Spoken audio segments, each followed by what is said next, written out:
Hello my crafty friends, I'm Leslie and thank you so much for popping by Crafty Cards with Leslie. If you enjoyed this video, and I certainly hope you do, please give it a thumbs up and consider subscribing. You'll certainly help my channel grow. And also share it with a crafty friend. I think we're all ready for spring at this time of year. I certainly am. It's wet and cold today. And I can see signs of spring. The crocuses are coming up and it just gives you hope that it's going to get warm very soon.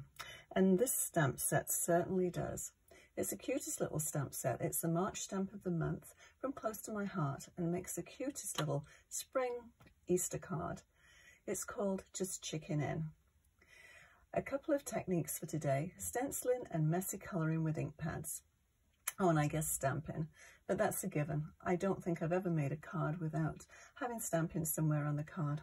So let's get started and have a look. So this is the stamp set, and it does come with a die if you want to get the die. It makes a really easy one to cut out, but I tend to like fussy cutting, so I didn't get the die to go with this. It's available only for the month of March, and this is what it looks like in the catalogue. Hopefully you can see all of that. There's a couple of different samples of cards that they've done, and yeah, the cutest little chicks. So I haven't worked with the chicks yet. I just thought the daffodils are so spring-like, I had to do a card with the daffodils. So let's just put this on one side, and I've made a start on this card, but I'll take you through all the different steps. So this is the card we're going to be replicating. It's on foam tape, the base.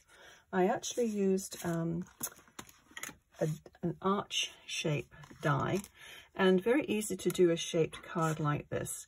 You just need to take a regular 4 1/4 by 5.5 folded card, and you just need to lay the actual cut-in part of the die on the left-hand side of the fold of the card, so it won't actually cut down there, but it will obviously cut around the other parts. So it's going to give you this fold, which is a really nice, it's a nice change to have a different shape of card.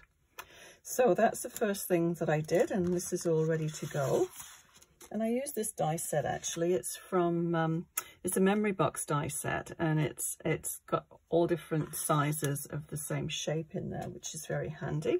So that gave us the base. And then the next size up is this one here, which is this.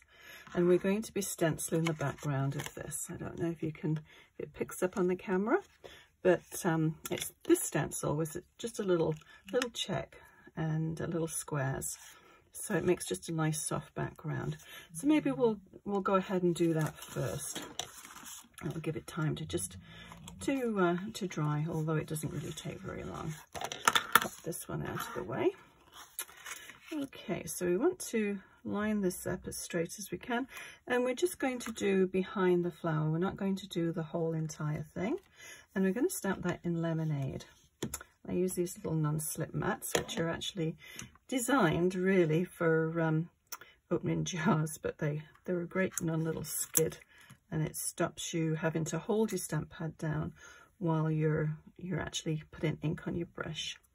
So we'll just very light little motions, and I mean you can make this as dark or as light as you want. And actually I think I probably, for this one, I'm going to use a brush.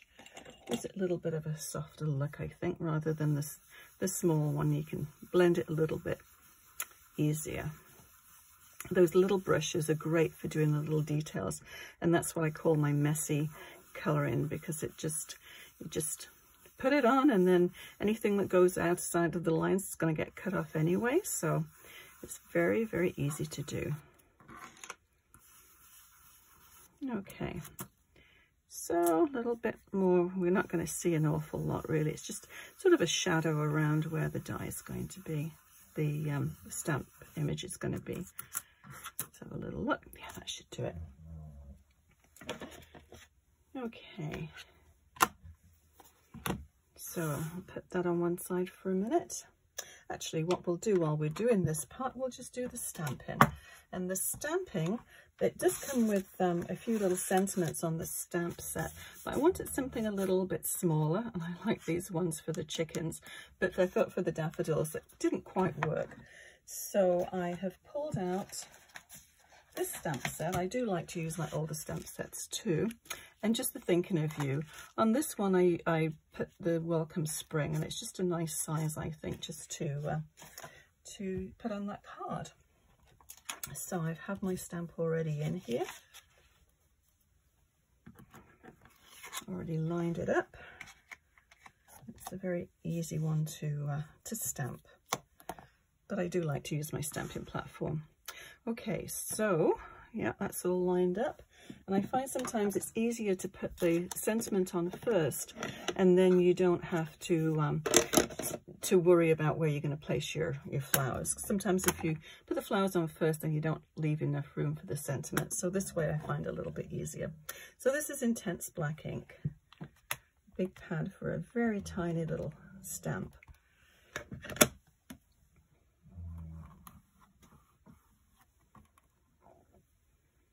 I'm going to do it one more time. The joy of a stamping platform. Do it as many times as you want.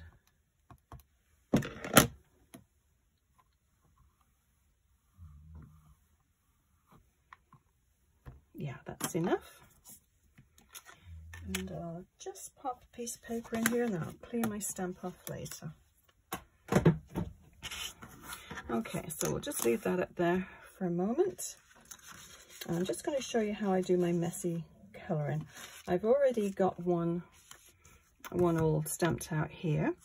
So all I'm going to do, and it is messy colouring. You don't have to stay in the lines for this one for sure. But I've done this on several other cards if you've seen them on my channel. But I just tend to go into the middle and then just drag the brush out. Very easy. But it helps to add shade to your image. And then you can go back and start, let's put that up there. You can start from the outside and work in. So it just gives you that little bit of a sort of a gradient colouring. But so quick to colour in this way. And you can just go back and add more colour. There's usually a deeper colour towards the centre of the flowers, so you can just add a little bit more colour there. So this is the lemonade that we use. I won't do the whole thing. I think you get the idea. So yeah, that one's the lemonade. The avocado I'm using for the leaves. Make sure I've got the right brush. And same thing, you just want to be a little bit more mindful when you're going up to the flowers, but don't worry about going out of the lines. And in the center of this area here, you want to just take a little X-Acto knife, just around here, and it's a little easier to do than trying to get your scissors in there. But just work around and just drag it down. And then you can start from the base and just drag it up. And it just adds to the shading. You see some areas are darker than others. And you can just take a light hand and then just flick it back and forth. So easy to colour in this way. Become quite addicted to doing it that. Tri-blend markers I really do like too. And you may prefer to do it with a marker. But I certainly like this for doing a quick colouring. Okay, so that's the avocado. And then I just used the Nectarine for the centre.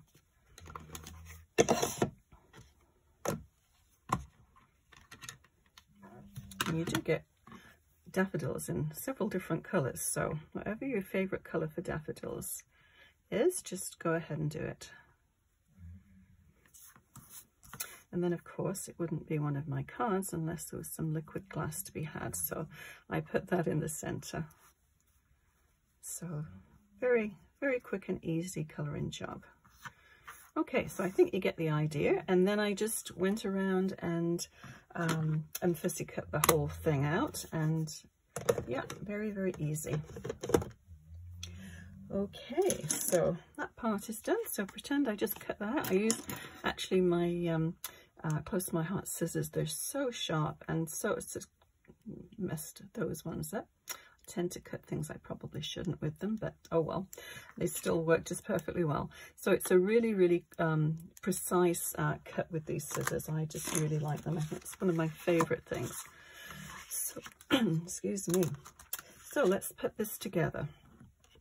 So I put foam tape on the back of here. So I'm just going to take a couple of pieces. Just want to have enough foam tape that it's not going to crush. You don't need to cover the entire back with foam tape. This is rather sticky foam tape, this one.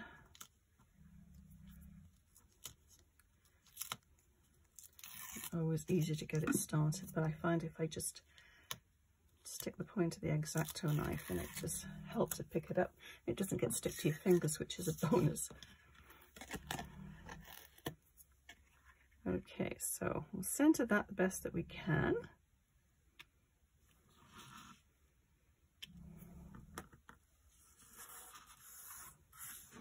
And then this one, I did put on little pieces of foam tape down there, and close to my heart, their foam tape I really do like. I'm just about out of the thicker one, that's why I used a different one today.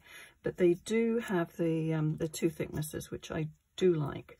And this is obviously a thinner one. So it's great for getting into small areas like this.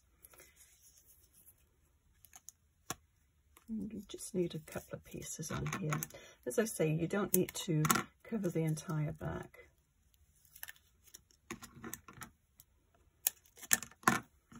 As you can see on the back there, I'd already printed something. It didn't print very well, so I hate to lose pieces of paper to errors like that. So we just flip them over and we use the other side. Now you can ink your edges if you like, which I did in that one, but I don't think it's really necessary. I think I cut most of all the little bits off here. Sometimes if you leave a little bit of white, you don't get it all cut off perfectly. If you just take your ink daubers and just go around the edges, it really does finish it off. But I think I got all my edges pretty close on that one. So we'll put that one down about there. And with this one, I use put the little hearts. Now, I'm sure if many of you have seen my videos before, you realize that the hearts come out of the negative part of this edging die, and it comes in a set. I think there's 5 dies in the set, and it's a great little scallop set. But I really like it and use it lots for the little hearts. When you put the hearts down, they actually, I did extra ones, so I always keep them in here. They always, you never just cut out what you need. You've always got some leftover ones. So it's always nice to just keep them. And once you put the liquid glass on there, it tends to look like the enamel dots. So very inexpensive embellishment. So I'll put them about the same as we had them on that one. And you just want to just position them. And then I just use a little needle-nosed white glue. It's just regular white glue, but it does dry clear. Oops. It's gone. And I tend to use my X-Acto knife for more than cutting things. Handy to pull off the back of 3D tape. Get sticky, but also to pick up little things like the hearts. So I'm just going to put a couple of little dabs of glue, And then we'll just pop those on there. So they're not very complicated or long cards to time-consuming cards to make. So you could mass produce these ones if you like. If you've got lots of Easter cards to send out, this would be a good one. Oh, it's just a nice spring card too. Okay, so the last thing, I'll just pop the top on here. The last thing I'm going to put on here is the liquid glass. And I've put them in the center of the flowers, also on the flower that isn't open, and on the leaves. It just gives it a little bit more strength, and yeah, so it's not going to crush down in the mail. So we'll start at the top here. I tend to make sort of a dam around the edge, and then just fill in the middle. And with the leaves, just want to, just a little bit. It doesn't take very long to dry, but I tend to leave mine sort of overnight, and then if I need to put them in the mail, I'll just wait until the following day. You don't want to get it stuck to the envelope. That wouldn't be too nice. You have to put in all your work in to make it. Put it on the nectarine part. Oops. And then just on the leaves. I'll take it right down to the bottom of this one.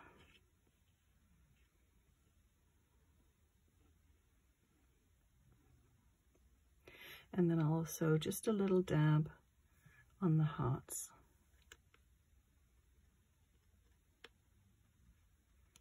As I said, it just makes them look like the enamel hearts. And yeah, that's really all there is to that card. If you enjoyed this video, please, as I said before, just give it a thumbs up and support my channel. And thank you so much for watching. See you again soon. Bye bye.